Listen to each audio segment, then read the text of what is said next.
And welcome back.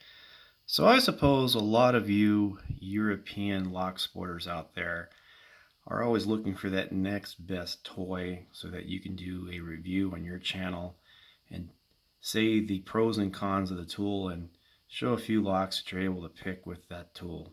And here is such a tool from AliExpress, and I've already done some reviews on this tool. It's known as the Cava AB Lock Pick Decoder. And if you have some European cylinders such as this, with this type of keyway, and this lock has obviously been picked, you're going to say, well, this tool does not work very well. And what are some of the problems? Well, you look here, you have nothing but finger pressure as torque. And what are you going to do? Are you going to cry about it, or are you going to try to fix the problem? So that's the reason why I made this. Okay.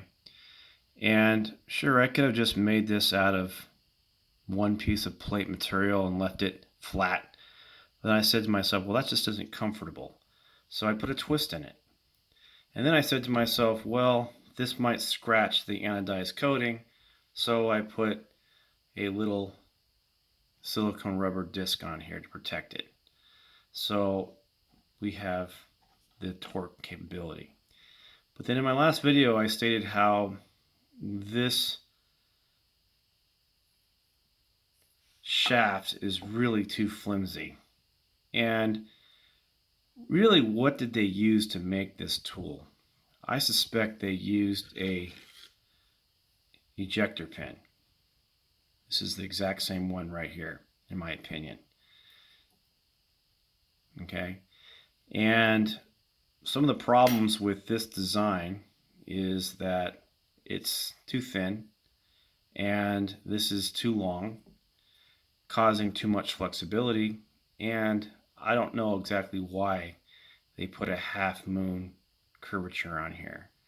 Now, I've picked several locks with this tool, but it's not really my go-to tool because it's just not comfortable. If you have to try to make a tool work, it's really not a tool in my opinion. So what are you going to do? Are you just going to put the tool in your drawer and say, another day, and just forget about it? No, a real locksmith will try to solve a problem and try to fix the problem.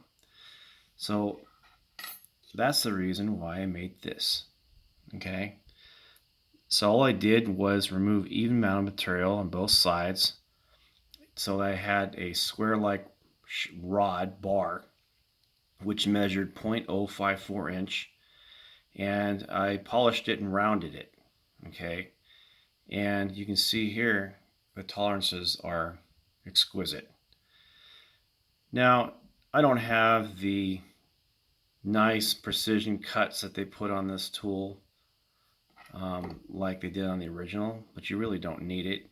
You can feel the pins, and there's just no slipping on this version.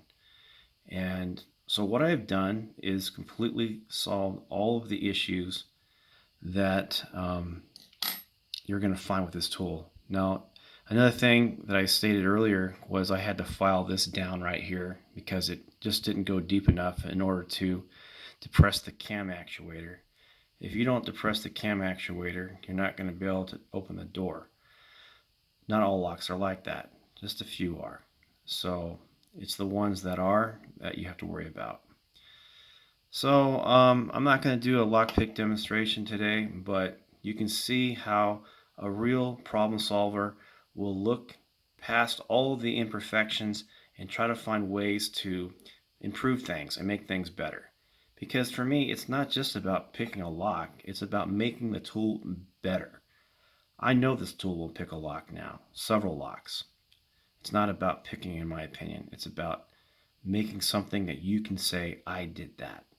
Anybody can pick a lock. Well, that's what I have for you today. Thanks for watching.